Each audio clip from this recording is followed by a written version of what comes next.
आज 19 जुलाई की बिहार बुलेटिन में स्वागत है आपका दोस्तों। आज हो चुका है 19 जुलाई, तो आज बिहार की टॉप 10 खबर लेकर आए हैं आपके लिए। अगर आप बिहार न्यूज से इंटरेस्ट रखते हैं तो आप हमारे साथ बने रहें। वीडियो शुरू करने से पहले आपके लिए एक बहुत जरूरी सूचना है कि आप अपने मोबाइल स्क्रीन पर जिस ऐप को देख रहे हैं इधर, ये ऐप केडीवी लाइव का ऐप है और इस ऐप में बिहार की सभी खबरें दी जाती है 1 मिनट से भी कम समय में। अगर आप बिहार की किसी भी खबर को देखना चाहते हैं तो आप इस ऐप में देख सकते हैं। किसी भी खबर को 1 मिनट से भी कम समय में देख सकते हैं। उसी खबर को अगर आप किसी और फेसबुक या यूट्यूब में देखते हैं तो आपसे 3, 4 या फिर 5 मिनट ले लिया जाता है, जिससे आपकी समय की बर्बादी होती है। तो ऐसे में अगर आप भी अपने समय की कीमत समझते हैं तो आप केडीवी लाइव ऐप को इंस्टॉल कीजिए। इस ऐप को इंस्टॉल करने के लिए प्ले स्टोर में जाइए, सर्च कीजिए केडीवी लाइव, आ जाएगा, उसको इंस्टॉल कीजिए और पूरे बिहार की खबरों को देखिए। तो चलिए चलते हैं आज की खबरों की ओर। दोस्तों, बिहार में मानसूनी बारिश कमजोर पड़ती नजर आ रही है, जिससे चिपचिपाती गर्मी का सितम बढ़ता जा रहा है। जहां अधिकतर जिलों में लोग गर्मी और फिर उमस से बेहाल हैं। आपको बता दें कि कल जहां पर बारिश के अलर्ट के बीच बादल नजर आए, तो फिर वहीं पर आज बिहार के कुछ हिस्सों में निम्न दबाव के क्षेत्र बनने से मौसम चक्र में परिवर्तन हो सकता है। मौसम विभाग ने बादलों की आवाजाही के बीच तेज बारिश का अलर्ट भी जारी किया है। अगर एक बार फिर से मानसून अपने कलेवर में लौटता है तो फिर जाहिर सी बात है कि बिहार में भारी बारिश का दौर शुरू हो सकता है। मौसम विभाग के मुताबिक बिहार में 20 जुलाई से यानी कि कल से मौसम अपने तेवर दिखाएगा और एक बार फिर से मानसून के सक्रिय होने से बिहार में पानी ही पानी नजर आएगा। हालांकि पटना समेत बिहार के कई जिलों में बारिश का अंदेशा नहीं लग रहा है। यह शुक्रवार को आंशिक तौर पर बादल छाए रहने की अनुमान है, यानी कि आज, लेकिन जमीन तक बूंदे पहुंचेगी इसकी गुंजाइश कम नजर आ रही है। कड़क धूप निकलने से धरती से गर्म हवा निकल रही है, जो उमस का सबसे बड़ा कारण बन रही है। फिलहाल बिहार के सहरसा, मधेपुरा, पूर्णिया, सुपौल, अररिया, किशनगंज और कटिहार समेत दक्षिणी भागों में मेघ गर्जन के साथ बारिश और वज्रपात की संभावना जताई है। आपको बता दें कि मौसम विभाग के मुताबिक बिहार के बेगूसराय, शेखपुरा, लखीसराय, भोजपुर, बक्सर, नालंदा, भभुआ, रोहतास, औरंगाबाद, अरवल, पटना, जहानाबाद, गया और नवादा में कई स्थानों पर 22 जुलाई को भारी बारिश की संभावना जताई गई है। वहीं पर 23 जुलाई को सीवान, पूर्वी चंपारण, पश्चिमी चंपारण, गोपालगंज के कुछ हिस्सों में बारिश हो सकती है। बिहार शिक्षा विभाग के अपर मुख्य सचिव डॉक्टर एस सिद्धार्थ के पाठक से भी 10 कदम आगे बढ़कर के काम कर रहे हैं। जब वे बिहार की शिक्षा व्यवस्था को सुधारने के लिए जमीनी स्तर पर काम करने में जुट गए हैं। जब बच्चों के नामांकन में फर्जीवाड़े रोकने के लिए अब तक का सबसे ठोस कदम उठाया गया है। एस सिद्धार्थ ने 100% छात्र छात्राओं के आधार कार्ड बनवाने के निर्देश दिए हैं। डॉक्टर एस सिद्धार्थ ने बिहार की सरकारी विद्यालयों के 100% छात्र छात्राओं के आधार कार्ड बनवाने का आदेश सभी जिलाधिकारियों को दिया है। उन्होंने जिलाधिकारियों से कहा है कि बिहार सरकार की सभी लाभों की योजनाओं का लाभ छात्र छात्राओं को उपलब्ध हो, इसके लिए 6 से 18 आयु वर्ग के छात्र छात्राओं के आधार कार्ड का होना जरूरी है। जन निर्देश में कहा गया है कि सरकारी और फिर निजी विद्यालयों में नामांकन के लिए बच्चों के लिए आधार कार्ड अनिवार्य है। ऐसे में जिन बच्चों के आधार कार्ड नहीं बने हैं, उन बच्चों के आधार कार्ड बनवाने के लिए जिलों में अभियान चलाएं। जब वर्तमान शैक्षणिक सत्र 2024-25 में सभी सरकारी विद्यालय में नामांकन सभी बच्चों के संबंधित आंकड़ों को ई शिक्षा कोष पोर्टल पर अपलोड कर दिया जा रहा है। दोस्तों, क्रिकेटर हार्दिक पांड्या का तलाक हो चुका है। जहां इसका ऑफिशियली ऐलान खुद हार्दिक पांड्या और उसकी पत्नी नताशा ने किया है। दोनों ने कहा है कि हम तलाक ले रहे हैं और साथ नहीं रहेंगे। आपको बता दूं कि हार्दिक पांड्या वो नाम है जो अब दिनेश कार्तिक, शिखर धवन और मोहम्मद शमी वाली लिस्ट में जुड़ चुका है, क्योंकि अब ये भी अब सिंगल होने वाले हैं डबल से। हार्दिक और नताशा के बीच 4 साल पुराना रिश्ता टूट गया है और उड़ रही अफवाहों पर मोहर लग गई है। ये हार्दिक ने सालों पहले ही प्रॉपर्टी को लेकर के मास्टर प्लान बनाया था, जो कि नताशा के सामने फेल हो चुका है। IPL 2024 के शुरू होने से पहले ही हार्दिक की पर्सनल और फिर प्रोफेशनल जिंदगी में काफी कुछ घट गया है। यह हार्दिक और नताशा ने इंस्टाग्राम पर इस बात की पुष्टि कर दी है कि अब दोनों अलग हो चुके हैं। जहां वे एक भावुक पोस्ट लिखा था और फिर दोनों के अलग होने के बारे में बात कही थी। हालांकि सबसे बड़ी बात यह है कि अब नताशा को हार्दिक पांड्या का 70% संपत्ति का हिस्सा मिल जाएगा। आपको बता दो कि हार्दिक पांड्या की नेटवर्थ करीब 11 मिलियन डॉलर यानी कि 95 करोड़ रुपए से ज्यादा है। इसके अलावा उनकी सोशल मीडिया और फिर ब्रांड एंडोर्समेंट से भी खूब कमाई होती है। जब मीडिया रिपोर्ट्स के अनुसार यदि दोनों की तलाक हो जाता है तो फिर हार्दिक पांड्या को 70% प्रॉपर्टी का हिस्सा देना पड़ सकता है।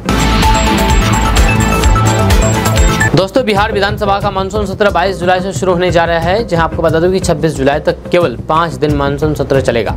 इस दौरान वित्तीय वर्ष 2024-25 का प्रथम अनुपूरक बजट भी पेश होगा, जहां विनियोग विधेयक पर भी मुहर लगेगी। सत्ता पक्ष अपनी उपलब्धियां गिनाएगा, वहीं पर इस सत्र के दौरान विपक्ष सरकार को घेरने की पुरजोर कोशिश करेगा। जहां एक बार फिर से मुख्यमंत्री नीतीश कुमार और नेता प्रतिपक्ष तेजस्वी यादव आमने सामने होंगे और दोनों के बीच जम करके बहस होगी।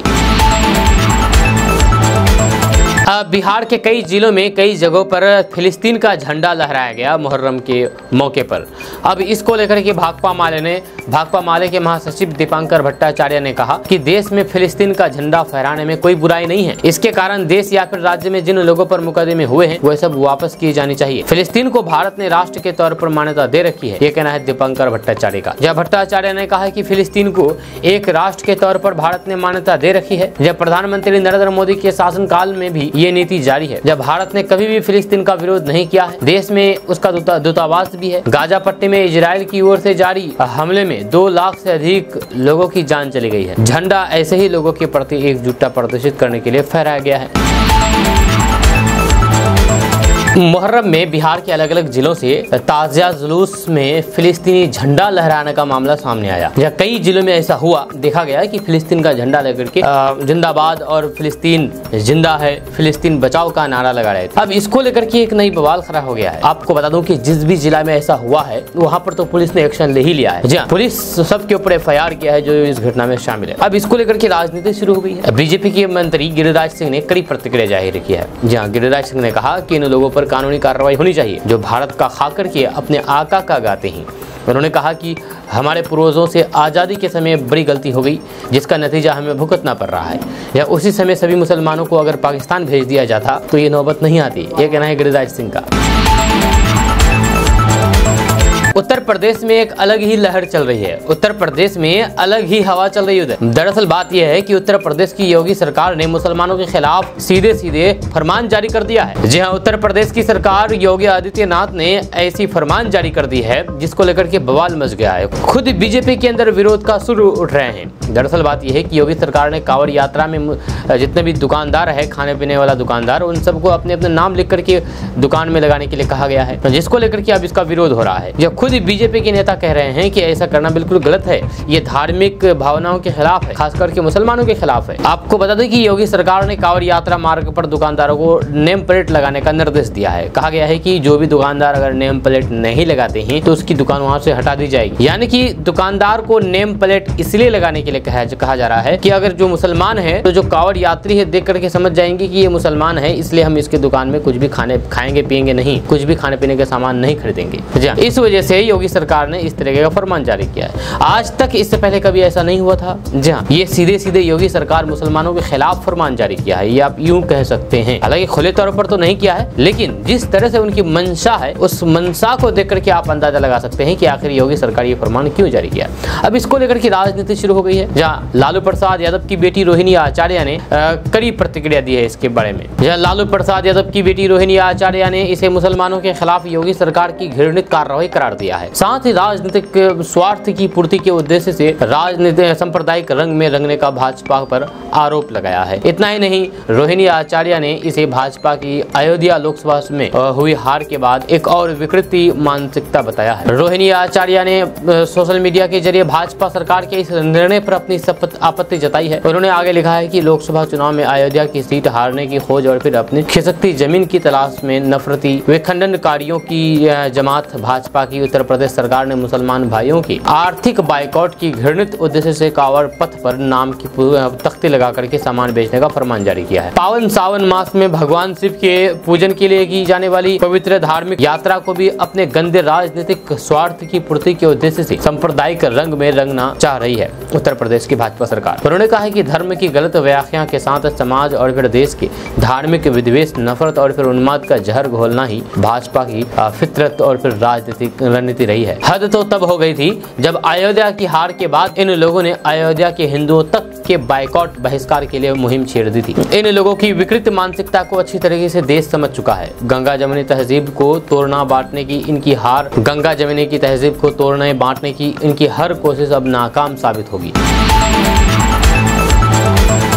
बड़ी खबर बिहार के भागलपुर से सामने आई है। भागलपुर में प्रेमी के घर पर धरने पर एक प्रेमिका बैठ गई और जम करके ड्रामा किया। यही नहीं, प्रेमिका अपने हाथ की नस भी काट दी है अपने प्रेमी की खातिर। जी हाँ, आपको बता दूं कि एक प्रेमिका अपनी प्रेमी से जबरदस्त प्यार कर रही थी, वो भी सच्ची वाली प्यार। जी हाँ, अभी सच्ची वाली प्यार में जब उसको धोखा मिला तो फिर प्रेमिका बर्दाश्त नहीं कर पाई और वो जाकर के प्रेमिक के घर के आगे धरने पर बैठ गई और वहां पर वो अपने हाथ की नस काट ली। ये खबर बिहार के भागलपुर से सामने आई है। भागलपुर में ये घटना घटी है। तो आपको बता दूं कि अब उसे समझाने के लिए पुलिस पहुंच गई है, लेकिन वो मान नहीं रही है। इस बीच उसने अपने कलाई काट ली, यानी कि हाथ की नस काट ली। इसके बाद भी लड़की वहां से हटने को तैयार नहीं थी। जिसके बाद मौके पर पहुंची महिला दारोगा किरण सोनी ने उसकी पिटाई कर दी। उसके हाथ से खून टपक रहा था। जब महिला दारोगा ने उसे एक के बाद एक कई थप्पड़ जड़ दिए। जब फिर बाल पकड़ करके जबरदस्ती घर से घसीटते हुए गाड़ी में बैठाया और अस्पताल लेकर गई। मामला गुरुवार की देर रात सुल्तानगंज थाने का है, जहां पर प्रेमी मनीष कुमार के घर प्रेमिका साक्षी कुमारी धरने पर बैठी थी।